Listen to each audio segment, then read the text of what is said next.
Good morning, everybody. It's a great pleasure to chair this session that has a special focus on integrative medicine. And I'm very pleased to announce our great panel of speakers where we have international experts from Switzerland, from Hong Kong, and also from Greece. So we will start the session with Professor Claudia Witt, who will give us an overview how we can advise cancer patients about complementary medicine approaches. That will be followed by Professor Alex Molasiotis from Hong Kong, who will focus a little bit deeper into the knowledge and competences and also capacities of nurses for integrative medicine and give us a broad international overview on that. And then Dimitris Protogiros from Greece will focus more on the targeting of difficult symptoms and side effects with approaches from integrative medicine. So let me present our speakers a little bit more broadly. So Professor Claudia Witt, she's a physician, a medical doctor with an MBA, but she's also an epidemiologist and research methodologist. She's a full professor of medicine at the University of Zurich and also the Vice Dean for Interprofessional Collaboration. She's also the head or the director of the Institute for Complementary and Integrative Medicine. She also holds an appointment as Professor of Family and Community Medicine at the University of Maryland and leads a research group of the Institute for Social Medicine, Epidemiology and Health Economics at the Charité University Medicine in Berlin. And she also serves as a co-director of the Digital Society initiative at the Citizen Science Center at University of Zurich. So Claudia has really a long-lasting experience of innovating teaching approaches. Her research includes clinical studies and comparative effectiveness research in integrative medicine, including effects, modifying factors, safety and health economic evaluations, and the developments in clinical research methodology and digital health. She's a board member of the Society of Integrative Oncology. We will hear more about that in the US and involved also in guideline development on integrative oncology topics. So our second speaker, Professor Alex Molasiotis, I don't know if I really have to introduce him to our nursing community because he's so well known, but I will just give you a broad overview of his impressive CV. He's currently chair professor of nursing and Dome professor in health and longevity and head of School of Nursing at the Hong Kong Polytechnic University. But he's also the director of the WHO Collaborating Center in Community Health Services at the Polytechnic University, which is the only center with such a focus in East Asia. As you certainly know, he's the editor-in-chief of the European Journal of Oncology Nursing and has several visiting or adjunct professorships all over the world. He's leading the development of CUF clinical guidelines in lung cancer for the American College of Chest Physicians and co-led also the antiemetic clinical guidelines for MASC and ESMO, and has been elected board member of MASC and ISASCL, so the International Association for the Study of Lung Cancer Nursing and AHP group. He has a lot of publication, I think over 270 international publications in peer-reviewed journals, and you certainly know his research in the field of integrative medicine, but he also published a lot on symptom management and nurse-led interventions in this field. So it's really great pleasure to welcome Alex and Claudia on this panel, and at the end of our session we will have the great pleasure to welcome Dimitris Protogiros from Greece on our panel. He's a specialized oncology nurse with both a clinical and research background and has experience in supportive and palliative cancer care of adult patients and their families. You will see it in his presentation. He really has a lot of knowledge about the supportive supportive care interventions nurses and other healthcare professionals can provide to this patient group. He currently leads also the nursing group in Athens of a newly established service regarding the sample taking of biological material and nursing care in suspected cases of COVID-19. So he has been very busy on that end as well. He's also in the task group as a cancer nurse expert at EONS educational projects regarding the advanced breast cancer, and he holds a master in oncology nursing and palliative care, and is a member of our advocacy working group and the Young Cancer Nurses Network of EONS. So he's really a young leader in oncology nursing, and it's a great pleasure to welcome him as well on our panel. So now I let the speakers present their different presentation on integrative medicine, and then we will have the question and answer session together. I'm very much looking forward to this. Thank you so much.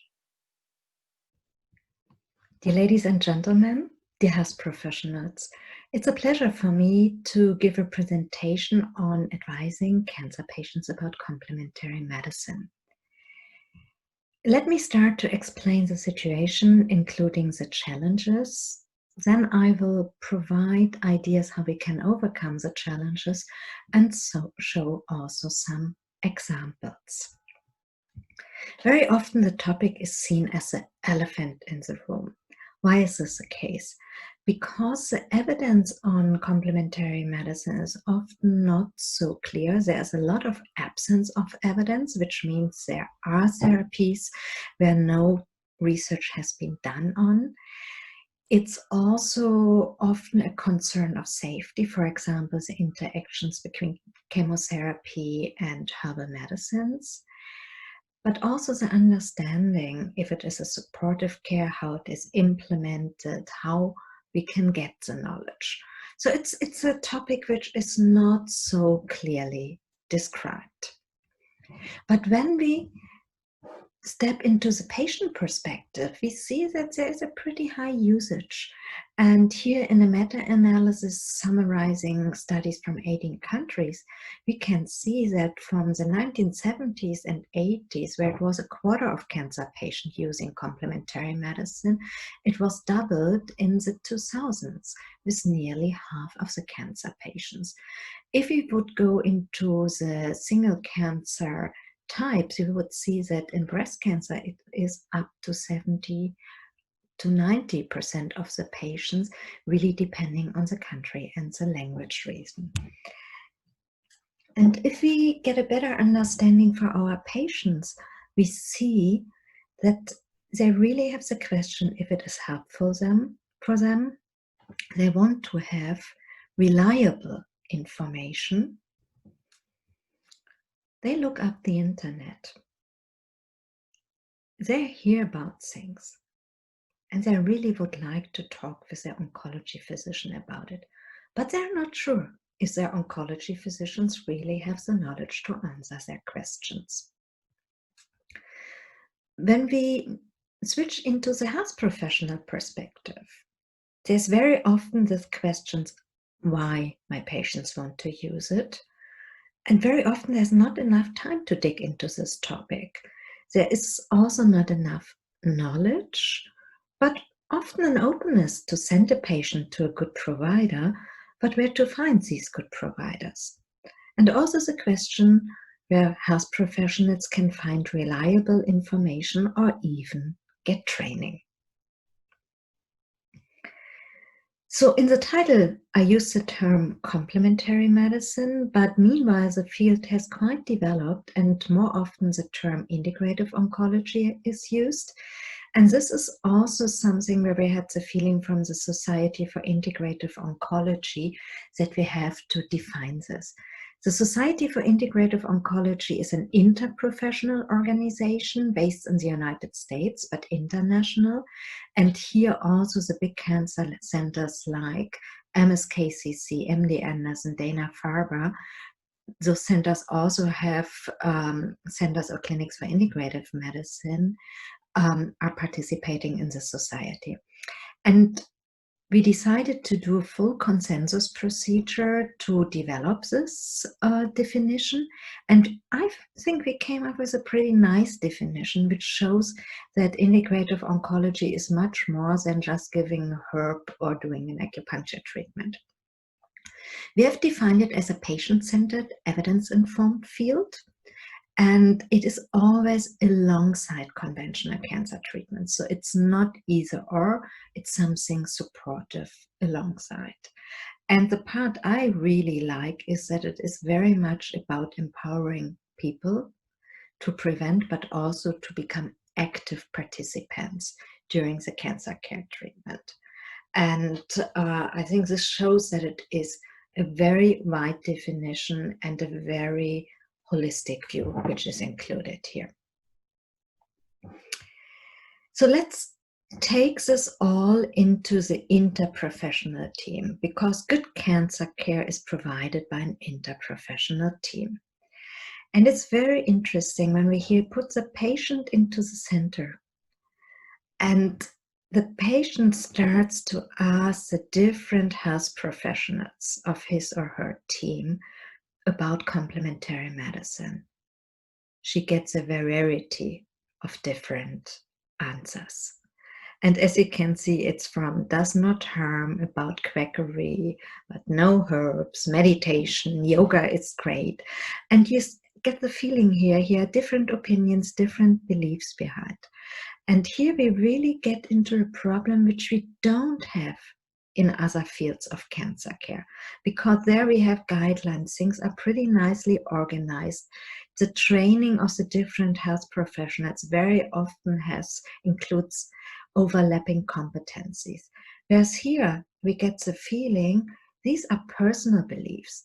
They are not based on evidence.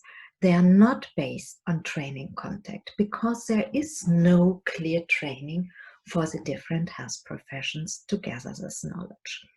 And when we really want to move forward and talk about the proper integration here, we can only get this topic integrated when we think it as one topic integrated into an interprofessional team. Because what is really confusing for patients, if the physician tells A and the nurse tells B and the physiotherapist perhaps tells C, and then the patients get the feeling no one really has knowledge, and they get more confused than they get really support in decision making here. This was the reason why also in the Society for Integrative Oncology we took on a second project. And here we were focusing on competencies for integrative oncology providers. And we decided to do this as core competencies for different professions. And we included the medical doctors, the psychologists, the nurses, the naturopathic doctors, that's something which is more common in the United States, Chinese medicine practitioners, yoga teachers, and patient navigators. Patient navigators are also more typical in the US. And we came up with 11 knowledge competencies, 17 skills competencies, and 9 ability competencies. And I just provide some examples here. So there should be knowledge about the cancer care continuum. You would say, as an oncology nurse, sure, that's what I know. Or as me as an MD, I say the same thing. But for a yoga teacher or Chinese medicine practitioner, this is not a common competency. So they would have to add this knowledge here. But then also the understanding, the basics of complementary medicine therapies. This is nothing typically a nurse has or medical doctor. This is something we would have to add to our competencies if we want to do integrative oncology. Then the skills, it's on documentation, it's on communication and empathic, open, trustful communication, or the abilities also to identify their own knowledge deficiencies, or to be empathic, non-judgmental, open-minded, and so on. So you see, it's a pretty broad competency base, which is requested here as core competencies to be an integrative oncology provider. So having these competencies, knowing that there is a gap, we were very lucky that we got funded by the German Cancer Aid to did a large cluster randomized trial.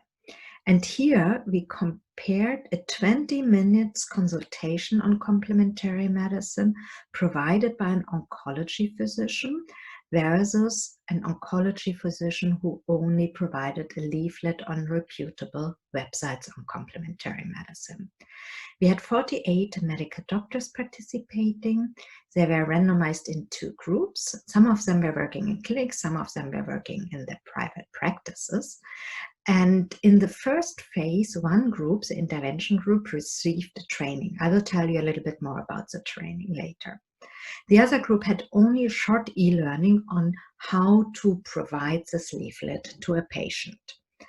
Then in the second phase, both groups had consultations with up to 10 of their own cancer patients, and we had baseline data from the physicians, from the patients, and also follow-up data. During the first phase, we had in the training also assessments, including participating observations and standardized patients where they had to perform these consultations. Then in the last phase, we had kind of crossover in the groups. Now also the control group received the full training, and they were also, or they only also had consultations with their patients, and we had assessments with them and did also qualitative interviews. So you see a quite complicated study with a lot of assessments. The training was developed as a framework within using also an implementation science framework here. And we based the competencies on a literature analysis and this consensus procedure. We developed a full manual in a stepwise approach, and then used also a blended learning, which means in e-learning plus workshop, and we did a lot of pilot testing. We ended up with using a lot of didactical elements, including case vignettes, role plays, consultations with standardized patients, evidence summaries, video and audio files, and ended up with a structure where we had 9 hours of e-learning, mainly on knowledge, but also on the consultation manual. And you see here on the right-hand side a lot of the topics. This included also nutrition and exercise, but also mindfulness and phytotherapy, vitamins, things like this. And then we had a 2-day skills training. And this was a lot of role plays, also role plays with standardized patients, and where the training manual was really trained step by step, that at the end of the 2 days, each of the doctors was able to perform a whole consultation within only 20 minutes. This is published and was positively evaluated, and at the moment we are just submitting the results on the patient side, the patient assessment, and we found a very positive impact of the COCON KTO training on things like patient satisfaction, information, preparation for decision making, compared to the group that only got the websites. So what is the core of the systematic consultation? Let me explain it a little bit. So beside having a proper context there for a good consultation, it really starts with informing the patient what it is about, that it is a supportive aspect complementary medicine is providing and not an alternative, and that there are only 20 minutes to talk about it. Then after assessment on the patient side, and we suggest using a questionnaire here, together with the patient to come to a decision which topics should be addressed in this consultation. Because sometimes the patients have a lot of questions and you can't answer them all, but here you prioritize together. And then it's also important here to give first advice on overall things that are supporting. And this is always exercise and relaxation. Sometimes, depending on the patient, it can also be nutrition. And then later come to the specific symptom-orientated, supportive treatments, or the questions the patient has, whatever the priorities were in this consultation.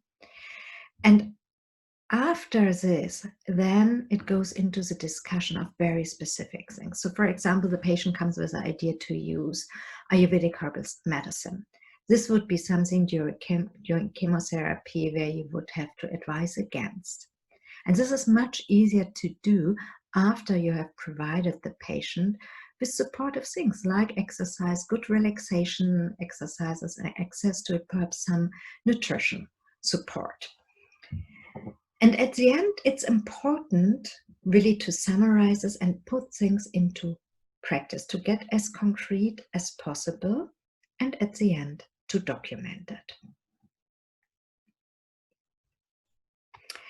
But to get things as concrete as possible, very often you have to help patients to find a good provider. So for example, you come with a patient to the decision that mindfulness would be helpful to reduce the anxiety, and there is evidence to back this up.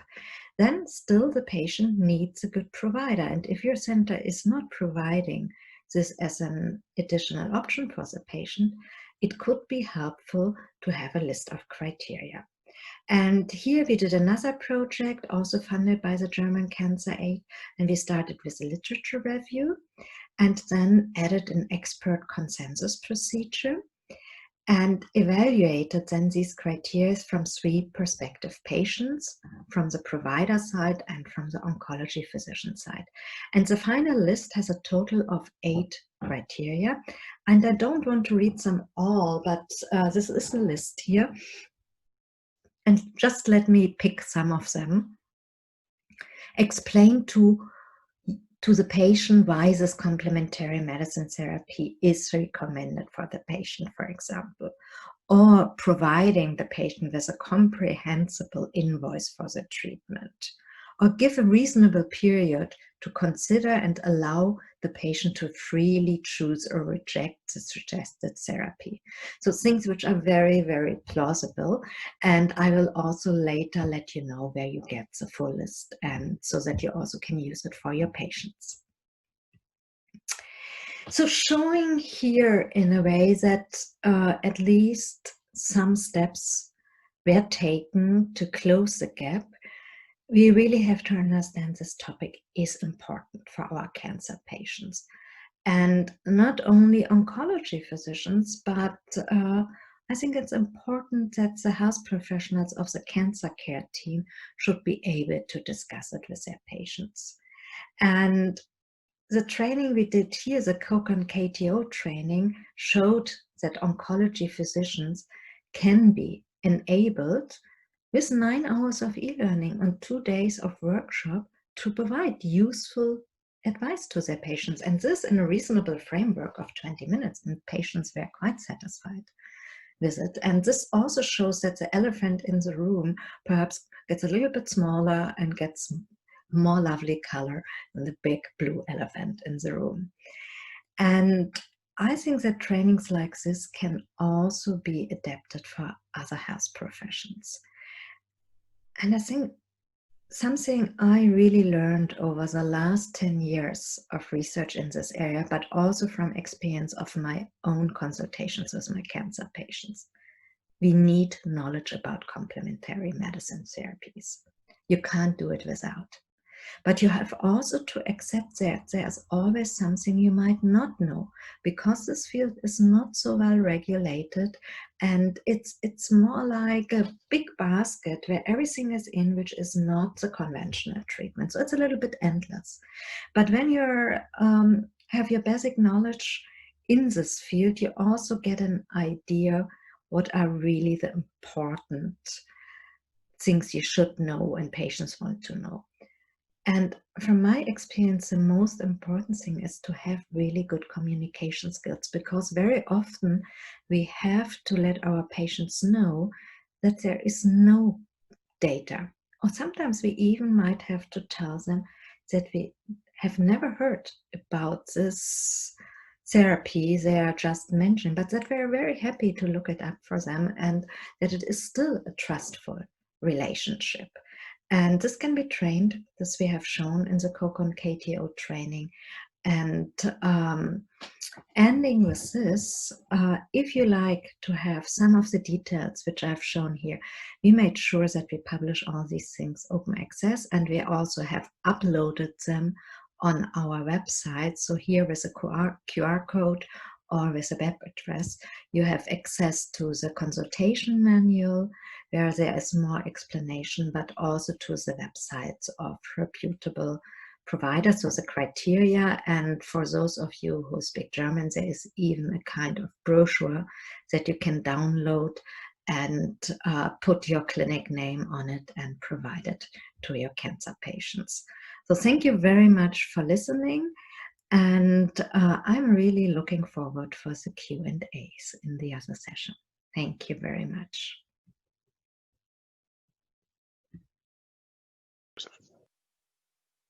Hi, good morning, everybody. It's nice to be here to share some of my thoughts on how best to prepare nurses for integrative care.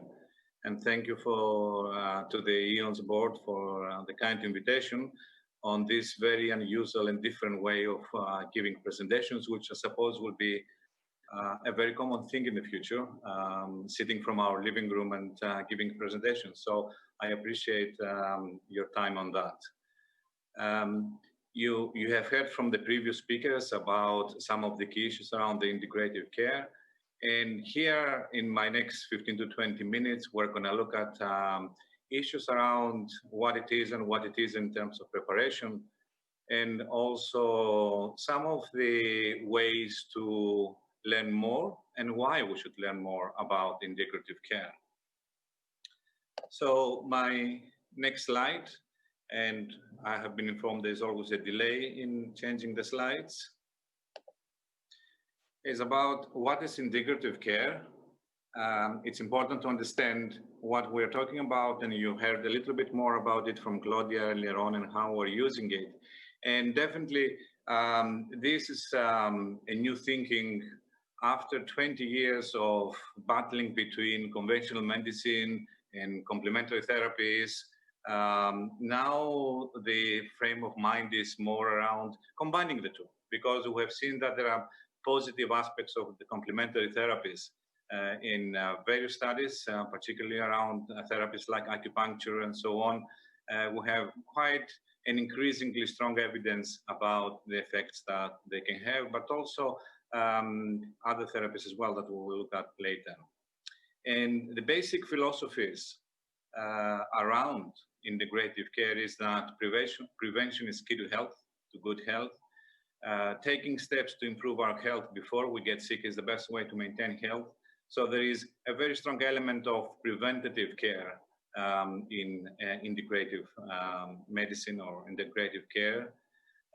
We consider that our body can have the ability to heal itself. Learning and healing go hand in hand.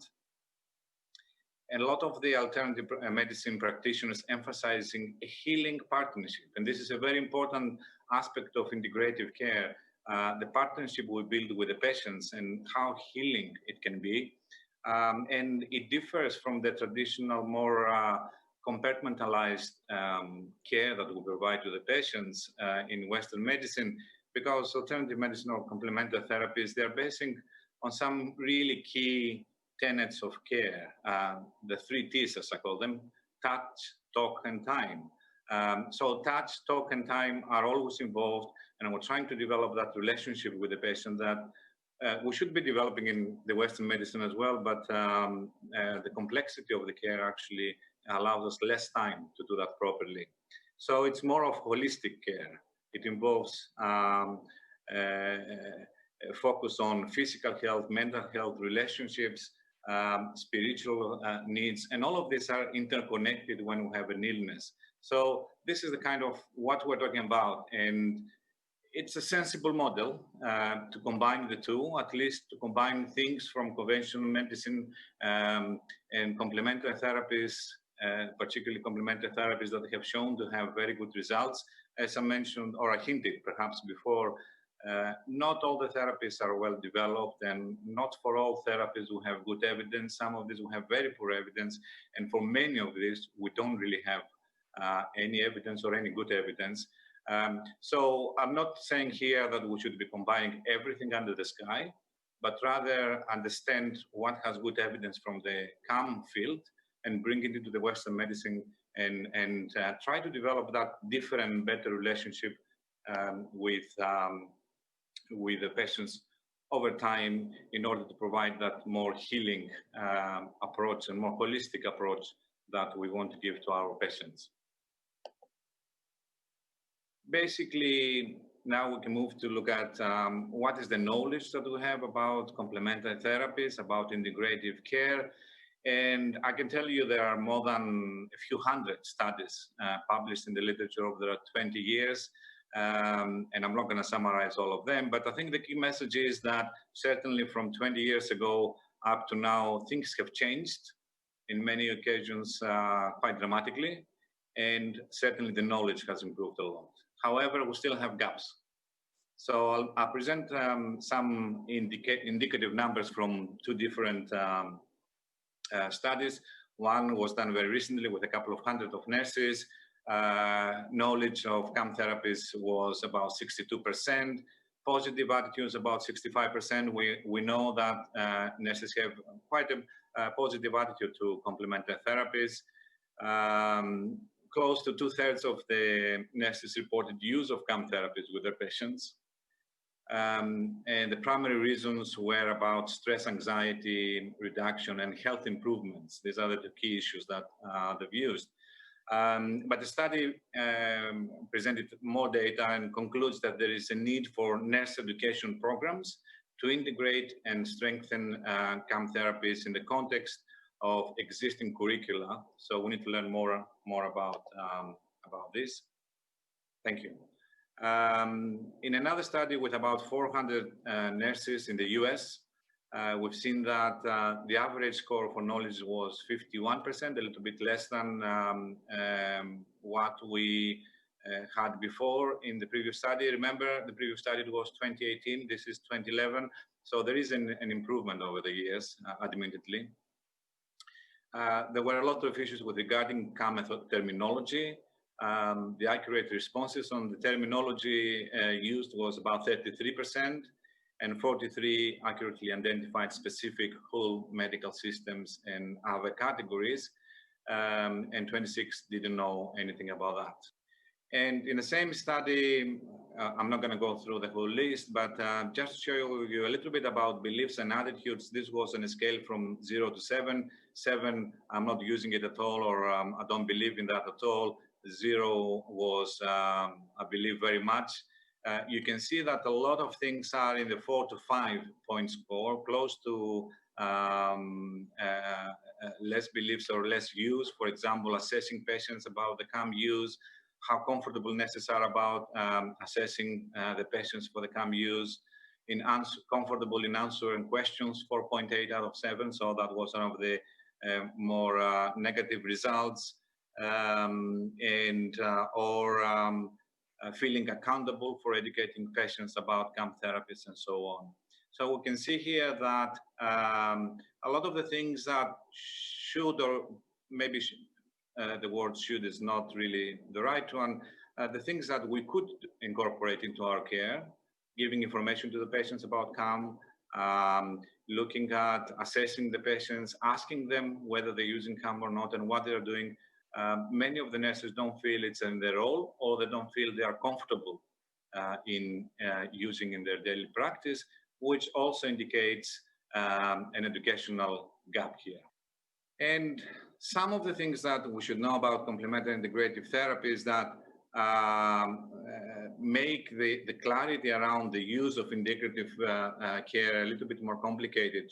First of all, people use the terms differently, and we have spent phenomenal time in terminology and excluding words or incorporating too many things that are too different together and so on. As I mentioned before, some remedies have evidence behind them, while others don't have, and I suppose most don't have. good evidence or any evidence. We need to remember that although many of these things are healing and natural, they are not necessarily safe. So self-diagnosing and self-medicating are still dangerous things with complementary therapies. And we need to remember that. And that's why we need to give appropriate information and education to the patients. Patients rarely will volunteer information to us, to the healthcare professionals, about any use of complementary therapies. We can certainly use complementary therapies in our clinic or in our hospital. Most hospitals, at least in the UK and the US and Canada and other places, Australia, they definitely have a unit with complementary therapy. So it's recognized that it's good, some of them, but we need to do more about it. Also, the heart of the complementary therapies is remembering that we need to care for the whole person, as I mentioned before. So getting educated, how do we do that?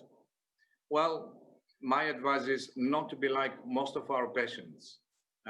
Most of our patients, what they're gonna do is simply look up information about CAM online on the web, and that is okay to get some basic information, but a lot of these sites, if we don't know how to evaluate the quality, they give misleading information. They give information which is described in a more positive way that it should be, and it can be tricky to understand what is really good and appropriate information, what is basically sales pitch from various companies or sites or and so on. So patients do that, and they don't have the ability to select which is the more appropriate information and which is not, and they shouldn't. They don't have the education for that, but we do.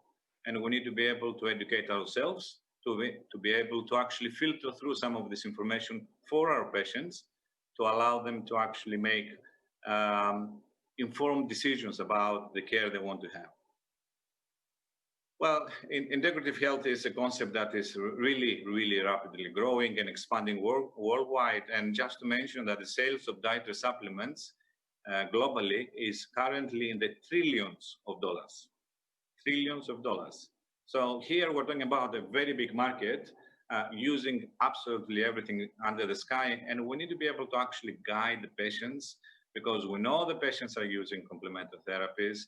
We know that the use of these therapies is increasing among patients, and we need to protect our patients. We need to be there for them and provide them with the right information and education about what they should be doing or not doing. So I think in my mind, continuing education of any sort in integrative health is one of the best career investments that a nurse can make. But also there are other reasons to study about CAM. Nurses should be skilled in the therapy before providing it, because many nurses in clinical practice actually have training to provide aromatherapy, massage, other complementary therapies, reflexology, and so on. And we do that in practice. We need to make sure that that education is correct and appropriate and abides with the policies of the hospital, and is protective of the patients and has safety as a key issue in relation to the patients. And of course, most of us, we shouldn't be practicing, we should be learning specific treatments unless we want. The most important thing is to actually be able to understand and familiarize ourselves with CAM therapies and the care that is provided, as I said, to be able to help the patients to make the right decisions for themselves. Next slide, please. So in terms of the complementary therapies or integrative care, what are the goals of the training of registered nurses? First of all, is about assessing the use of CAM and also including risk factors associated with misuse.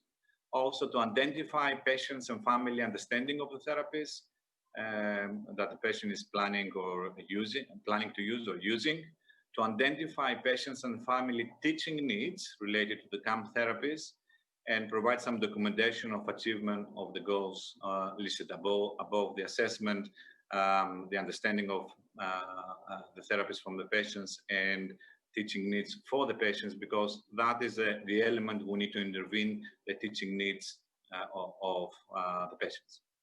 So in terms of education, we can do a lot of things. Unlike 20 years ago, now we can do online training, we can do face-to-face training, we can do courses at universities, at colleges, or technical schools, short courses, long courses, absolutely everything. But although we have that plethora of educational opportunities, we need to be a little bit more selective. I'll come to that in a minute. So in terms of universities or nursing colleges, nursing schools, curricula certainly have improved a lot in terms of incorporating information around complementary therapies, even though that is basic. However, because nursing curricula in universities or colleges are quite packed with a lot of things, often information around complementary therapies and integrative care is mostly elective. So some people take up the subject, some others don't. Hours can be variable.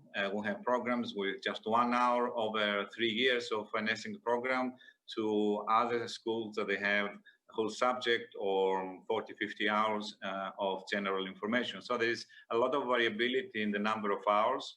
Also, whoever is teaching that program also has variable knowledge. We don't often bring specialists to teach these generic programs, and other nurses do with their own knowledge. So there is variability in the knowledge, and hence there is variability in what we get out of that in terms of knowledge. There is an issue also about what to teach. Do we teach very generic information? Do we teach principles? Do we teach specific evidence-based practice and so on? There's a question around who to teach and how much to teach. Certainly, the way forward is the continuing education courses, because that's what most nurses do. Short, very focused, practical continuing education courses. There are hundreds of them. If you just Google something on the net, you will find hundreds of programs in various places, from very reputable to very dubious, perhaps, places to do. So I would, if you go for that option, I would suggest that you are more careful in selecting appropriate programs that are based on reputable institutions, hospitals or universities and so on. The other way to do it is really attend workshops or conferences like the one that we're organizing this morning, about holistic care, different aspects of holistic and integrated care. And education is to be able to identify appropriate information on the web and direct patients to reputable sources of information, because this is key. This is about how we understand what is appropriate source of information in order to be able to meet the teaching needs of the patients and helping them to make decisions about the care they want to receive from us. And I'll finish off a little bit more this generic session, moving into oncology a little bit. And certainly what I would suggest for anybody who is interested in learning more about complementary therapies or integrative oncology, integrative care, is to either visit the site of the Society for Integrative Oncology, or be even a member, if possible. CO, the Society for Integrative Oncology, organizes very frequently short programs online, workshops in various places, particularly in the North American context, virtual conferences, virtual meetings, face-to-face meetings. They have an annual meeting every time. And if you look at the links they have at the top of the page, you will see a section around professional development. And there are a lot of resources there that people can follow, including online programs that they are recommended from the CEO. If you are a researcher and you have an interest in finding trials or being part of a trial, there is a section for that. clinicians. They have a special section within the CEO website and so on. So in terms of professional development, starting more specifically with CEO, the Society for Integrative Oncology, is a good thing and provides some really up-to-date information about that meet the professional needs of health professionals. And I want to specifically stay on a part of the CEO website, which probably will be useful for many of us working in oncology and wanted to develop more integrative care. The CEO has published a number of evidence-based clinical practice guidelines, and you can find them in that website, that you can see where is the evidence, what we know, what the society, which is based on key experts around the world and evidence from the literature and studies and trials, what is the evidence of things that we can do or not do, and that can help us also educate our patients. So the conclusion is that as primary care providers, nurses are in an excellent position to address the patient need for complementary and integrative care. But we need to educate ourselves to be able to select and filter a lot of information that exists around the internet, but also in the literature and published in journals and so on. Not only the nursing curricula should be revised to encompass some form of information around complementary therapies, there's a great need for nurses to contribute to research as well, to develop that evidence that we're lacking, or clarify some of this evidence, and to build a body of evidence based on knowledge on the use of specific therapies, the specific uses, effects, risks, and more importantly, safety issues as well. So for all of this, education is key to improving integrative care, but time and money need to be invested carefully, not in anything that we see, but more on reputable or accredited schools or programs or continuing education programs as well. However, I have to say that not all is great with integrative care. As I mentioned before, we have evidence for very few therapies. For the majority, we don't have evidence, or we have poor quality evidence.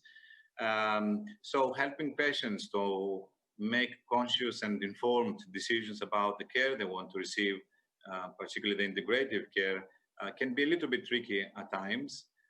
So it is worth still assessing integrative care more rigorously. So we have a long way to go, but we have come also a long way from 20 years ago, when some of these issues were not even up for discussion in scientific forums like this one. So thank you for listening. I hope I managed to give you an overview of some of the key issues around education and integrative care, and looking forward to receiving some questions later on at the end of the session. So good morning, everybody. It's a great pleasure to welcome you all to the symposium on integrative medicine this morning. And I have the great pleasure to announce the panel of speakers. I hope you all had the opportunity to already watch their pre-recordings. So we have with us today Professor Claudia Witt from the University of Zurich. She's a medical doctor, but also a research methodologist. She has affiliations also to the Charité in Berlin and also to the US. She's a board member of the Society of Integrative Oncology in the US, and she also is the head of the outpatient clinic for complementary and integrative medicine at University Hospital in Zurich. So she regularly also sees cancer patients there. So it's a great pleasure to have you with us this morning, Claudia. We also have with us Professor Alex Molasiotis. I don't know if I have to introduce him. He's so well known in the EONS community because he's the editor-in-chief of the European Journal of Oncology Nursing since I don't know how long, but a long time already. He's a chair professor of nursing and known professor in health and longevity at the head of School of Nursing at Hong Kong Polytechnic University. And I will not also present all your merits, Alex, but you have a huge experience in the field of integrative medicine. So it's a great pleasure to welcome you on the panel with us today. And we also welcome Dr. Dimitrios Protogiros. He's a specialized oncology nurse with both a clinical and a research background, who has experience in supportive and palliative cancer care of adult patients and their families. But he's also heavily involved in the moment in the COVID-19 pandemic crisis management in Greece. This is the reason why he could not pre-record his presentation. So we decided that he will give us a short introduction and summary of his talk in the next 4 to 5 minutes, and then we will switch over to the Q&A. So Dimitri, the floor is yours. Thank you so much for being with us. Thank you, Emanuela, and for the opportunity to be among you in this session. And I will summarize my presentations in the next few minutes. So my theme was about targeting difficult symptoms and side effects through integrative interventions with a focus on advanced breast cancer patients. And this is because since the survival of women with advanced breast cancer is often prolonged, the care is a major challenge for cancer care teams. Breast cancer is characterized by a high prevalence of physical and psychosocial distress, and patients experience complex needs which, when unmet, can result in severe distress and undermine the quality of life. Managing symptoms to maintain an optimum quality of life is the major goal of care in the advanced disease. Optimum management of disease-related symptoms and treatment side effects requires a team approach that provides close and frequent communication with patients, caregivers, and the families, and the continuum of organized and coordinated holistic patient-centered services. Symptoms like pain, fatigue, gastrointestinal symptoms, neutropenia, depression, sleep disorders, and intimacy and sexuality issues are among the most common for patients with advanced breast cancer. Recommendations for their management are depending on their severe and patient's perceptions and needs. In general, the pathway for symptom management includes support, teaching, and clinical follow-up for mild symptoms with patient assessment, pharmacological and non-pharmacological interventions, and patient education. For moderate and severe symptoms, immediate or within 24-hour medical attention is required. Patients with breast cancer and the survivors are frequent users of complementary therapies that encompass a broad range of mind and body practices, natural products, and lifestyle modifications. Guidelines for complementary therapies among this population give a letter grade for categorizing therapies according to evidence of their effectiveness. For example, A means that the therapy is recommended because there is a strong evidence that it offers benefits, like meditation and relaxation, which are recommended for treating mood disturbances, depressive symptoms, and for reducing anxiety. Or B, that means therapy is recommended because evidence shows that it offers benefits, but probably not as much as therapies with an A grade. For example, acupressure and electroacupuncture can be considered as additional to antiemetic drugs to control nausea and vomiting, or yoga and music therapy that can reduce depressive symptoms and for increasing overall quality of life. But clinicians and patients should be cautious about using therapies that receive a lower grade and fully understand the potential risks of not using a conventional therapy. I will stop now, and if you have any questions, we can discuss later. Thank you for being with you all. Thank you very much, Dimitri.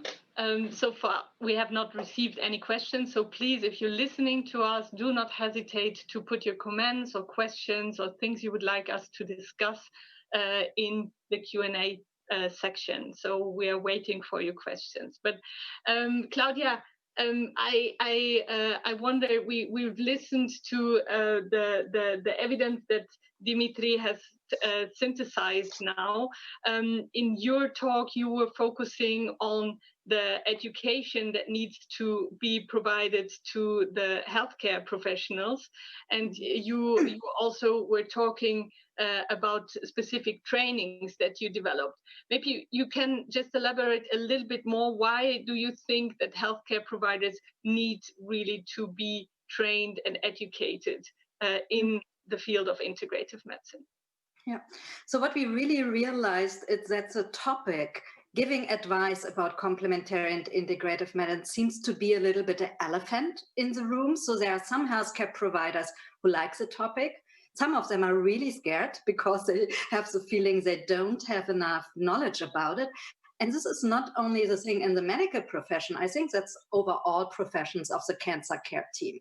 And when we go back to our trainings, none of our professions has really formal trainings, how we give this advice to cancer patients. And it's a little bit different because some of the information is not so clear. There's a lot of absence of evidence. Patients have sometimes very high expectations. And we realized it's not only about the knowledge, what the evidence is, because there is some evidence out. Now it's also how I discuss it with my patients. And so we were very lucky. We were able to do a large cluster randomized trials with oncology physicians, so it's only on the MD side. But we were able to train them, and part of the training was knowledge. But the bigger part was really how to do a consultation like this. Mm-hmm. And the results were beautiful. So we really saw that the patients were more satisfied in the group who got a proper consultation. And we're talking about 20 minutes only in the consultation. So it's not 90 minutes or very long. Mm-hmm. They were more satisfied. They were more ready to make a decision. And the patient-doctor interaction was rated much higher. But this is now the doctor's side. Yeah, and I mean, I was a little bit surprised that you choose only to train the physicians, because in our experience, and there's also some evidence that patients tend to share. Sometimes they don't share it with any one of the healthcare providers that they use complementary medicine. And if they share it, they tend to share it rather with the nurses than with the physicians, because they seem to be closer to their, daily living. So what made you decide to train the physicians primarily? So I think this was in a large network project, and we had the part with the physicians, so that's why we were not able to link it with the other professions. And this project was planned 4 years ago. So at the moment, for me, I come really to the point that this kind of trainings should be interprofessional, and also that the cancer care team should make a kind of decision which profession might be responsible for the topic within the cancer care team. But then the whole team agrees how this advice and information is provided. There should be also an agreement on the levels of evidence and things like this. But it's a really interprofessional topic, and it's a topic which is not really regulated within a cancer care team. Exactly. That's why we also developed competencies on an international level with the Society of Integrative Oncology. And this was a fun part because we came up with the same core competencies for a number of professions. So there was total agreement between the professions that the competencies are overlapping. It's not that the MDs need another competency in integrative oncology than the nurses or the physiotherapists. Okay, so Alex, this is exactly your topic. So you were presenting to us how to best prepare the nurses for integrative care. So maybe you want to reflect a little bit on what Claudia has shared with us, and add also your perspective on that. Yes, thank you, Manuel, and hi to everybody. Good morning. Yeah, my presentation goes nicely after what Claudia said, and education is very important. And what I've tried to show in my presentation is that we have moved a long way from 20 years ago. We have certainly more knowledge, more acceptance of complementary therapies, but still I showed some data that we don't believe it's our job to look into that or do anything about it. So the doctors don't believe about that.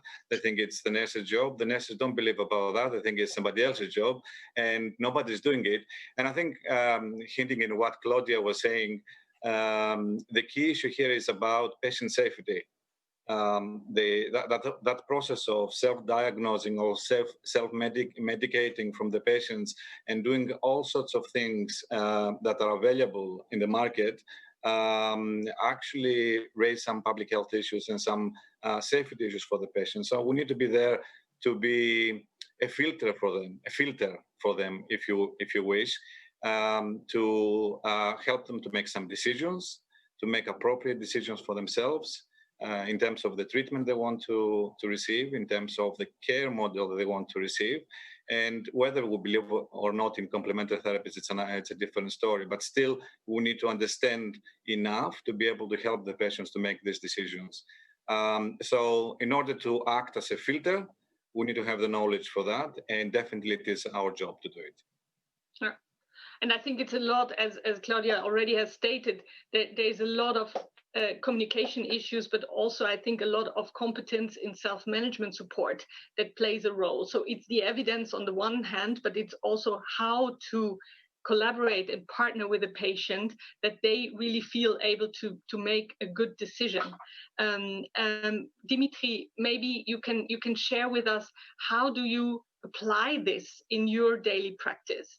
Is there any education that is provided in Greece to the nurses, to the physician, to be able to support the patients in that way? Okay, an official education or training in Greece about complementary therapies, it does not exist. But I have to add that we need to create a relationship based on trust with patients in order to educate them and to show what is better for them to use. Because, for example, breast cancer patients are among those that more frequent use complementary therapies. And sometimes if they don't mention that, maybe have effects on their quality of life or their treatments. They may stop their treatment in order to use only complementary therapies. So we need to find a way to persuade them to use both of them, and in the best way, because the lack of educational opportunities is a major problem among professionals. So we need first to train ourselves and then the patients. Exactly. Yeah. As has been said by Claudia and Alex as well, we have a question from the audience, and this is, which education would you see as most effective to train the healthcare professionals? So I don't know, Alex, do you want to start to reply to this, and then we go to Claudia? This is the $1 million question. Because it depends what we want to do with the training. What do we have in mind? Do we want to know to familiarize ourselves just with the knowledge around complementary therapies, the basics, in order to be able to communicate with the patients? For that, you would need more basic level education. Or we want to actually be able to help the patients, particularly in palliative care and so on, where many nurses are actually delivering therapies and they're trained to deliver that. And this is a different level of education. I think the vast majority of the nurses should know the basics, nothing more than that, in order just to start the communication. And other people have asked me before, how much do I need to know? Do I need to study for that for a year or 3 months? And the answer is not really, but I don't also want nurses to just Google things when the question comes up, because that information many times is misleading and inappropriate. We need to be able to understand what information from Google, from the internet, is appropriate, is evidence-based, is relevant and safe for the patients. So to answer your questions, we have 2 levels of education: either familiarize ourselves in order to be able to communicate well with the patients and help them with their decisions and guide them a little bit, or the other extreme level of actually become trained in a particular intervention. For example, I don't know if you know that I have studied acupuncture as well. So many times in my clinical practice, I have used acupuncture to manage pain and other symptoms with the patients. Certainly, the programs have to come from reputable institutions, because also there is a lot of training programs, supposedly training programs online on the internet, not always from reputable sources, and they exaggerate the effects of CAM. We need to be realistic about that. We need to be balanced with the views that we have. And I want the nurses who study basic information about complementary therapies to understand that not everything works, but some things certainly work, and find that balance with themselves and be able to separate what information is just exaggerated or commercial, and what information is appropriate for our use in clinical practice. And sometimes also, to finish off, it doesn't matter if we don't know everything. We just have to say to the patient, I don't know about your question, but I will look into that and I'll come back to you in a day, and I will give you the answer, as long as then we know in what kind of sources, appropriate sources, we can go and learn from that. And in my presentation, I also highlighted, and Claudia mentioned before, the Society for Integrative Oncology. There are a lot of training opportunities through the society, very well developed and carefully thought of training and education, short programs, online programs, and so on. So we need to go to more appropriate organizations to look into training initiatives. So if I understand you right, this would go into a direction that we try to establish in supportive care anyway, which would be a stepped care approach somehow, where we say the basics are provided by the whole healthcare team, and maybe the nurses can even lead that with a basic knowledge that they have to have, and then it goes with increasing complexity of the needs of the patients, it goes into the direction of more trained, more experienced healthcare professionals who can then take care of the patient and really consult them also in a way. And what I also hear very well is that we also need to establish a kind of certification for the training and education, so that or is this what you wanted to say, that we can make sure, or you said renowned education or institutions, but this would mean that we also have to have a quality assurance. Right. Quality assurance is more rather than certification itself. Okay. Claudia, do you want to? Yeah, absolutely. I totally agree with Alex. I think this two-step approach is a very important one. And I would even say every healthcare team, cancer team, should have at least one person. And for me, it can be varying in the professions between the teams. One person who is able to give in-depth advice on complementary and integrative medicine. And this person should be properly quality assured trained. And the nice thing is that we have now the competencies. So in the future, I really would like to see the trainings that they take up the competencies. And I know that some of the first ASCO trainings are already doing this at the moment, so that we have a kind of quality assurance. The other point I really want to highlight is that when we give advice in this area, we have to know where we find information. We don't have to memorize the evidence, because evidence is changing over time. We have to know where the trustful resources are. This should be part of a training, and be able to judge critically on this information that we see. And the other part is we should be able to communicate absence of evidence and uncertainty within evidence. And this is something which is usually also not taught. So this is a part we have also included in our training. And I saw it's so good for the health professionals when they have the feeling they don't have to know everything, and they are able to communicate this in a way that it is very acceptable for a patient. And the last thing I want to mention is when we give advice to cancer patients, it's very often, I think it's not only very often, it's totally important to provide something good to the patient first, something supportive like relaxation, like exercise, that there is always a basis that the patient knows there is something I can do. This is evidence-based. It's easy to put into practice before I go into single details of some special chem treatments. Because sometimes I have to tell the patient it's not good to take your herbs during the chemotherapy. But if I have already introduced a nice relaxation exercise and given access to it, the patient has a feeling I take something home, and it's much easier to give up the other thought, oh, I wanted to try a herb. Mm-hmm.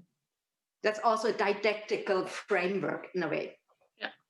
Yeah, and I mean, as you know, my interests are very much on self-management support, and I think the integrative oncology can really provide us with a lot of resources to increase self-efficacy in patients, to increase their self-management, and with many benefits also in terms of symptom management. So this is a very important issue, I guess. Mm-hmm. So we are already close to the end of our session, but I also wanted to provide you with the opportunity to maybe give us your perspective. What do you think in the next 5 years, EONS and all the oncology nurses in Europe, but also worldwide, what should be the next steps to improve our support to patients in integrative oncology, I would say. Dimitri, would you like to start? Okay, maybe we need a better collaboration between us and the countries, and also with other professionals in cancer care. And EONS, I think, with the collaborations with ESMO and other societies, has achieved that goal. And I think that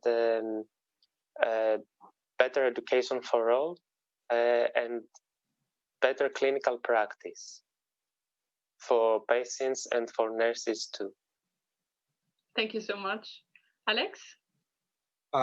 Certainly, as I said before, we have gone a long way from 20 years ago, and we can see in many places, many hospitals formally incorporating complementary therapies as part of their treatment programs. So some level of integration has taken place. We're not there yet, but it's becoming more and more common because we have seen that many of these therapies actually help the patients go through their disease trajectory or the treatment trajectory. So let's work more with EONS, with other societies, with CEO, to see how we can bring this closer to the patient, because in the end of the day, it is about benefiting the patients. The evidence is increasing. We have better evidence. We're more certain about how some treatments work, and easily some of this can be incorporated in clinical practice. My experience from the UK, working in one of the largest clinical oncology hospitals in the Christie, we have more than 17 therapists delivering different therapies in patients, and this is not unusual at least in the UK, in some of the developed countries, and the clinics are all filled up always. So the patients really like them. They see the benefit. We see the benefit, not for everything, but the evidence is getting better. So the future, to close with your question, the future is better evidence. Still, we need more evidence and better evidence. We need to work closer together to have priorities. Not everything can be used under the complementary therapies concept, and look at safety, public health, education of health professionals, and improving the evidence base of complementary therapies. Thank you very much. Claudia. Yeah, so I really like to see the nursing profession moving more into the field, because so you are often so close to the patient. And if we talk about self-care, self-efficacy, you very often have perfect settings to implement these things. And I see really the advantage when we talk about complementary integrative medicine that this helps us as an interprofessional team to get into more interaction with each other, because it's something new for the different professions, and it could be a good case study to improve the interaction on an eye level, because it's not that one profession is better in it than the other profession. I think we can really join forces here. Okay.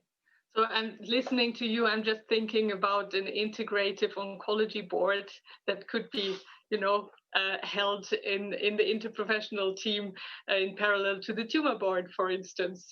But this is just ideas to come.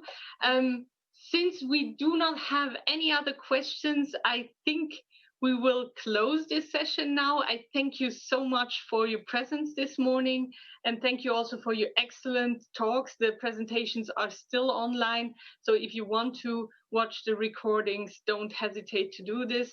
What I really take with me from this session is the evidence, the elements of safety, the need for more interprofessional collaboration, but also I think all three speakers made clearly a point that the integrative medicine is integrative nursing as well. So nurses really have to play a key role in the provision, but also in the information communication about integrative care, about options of CAM that patients can take up. And as has been stated, this doesn't need to be on a high expert level. It's also about basic information that can be provided to all our patients.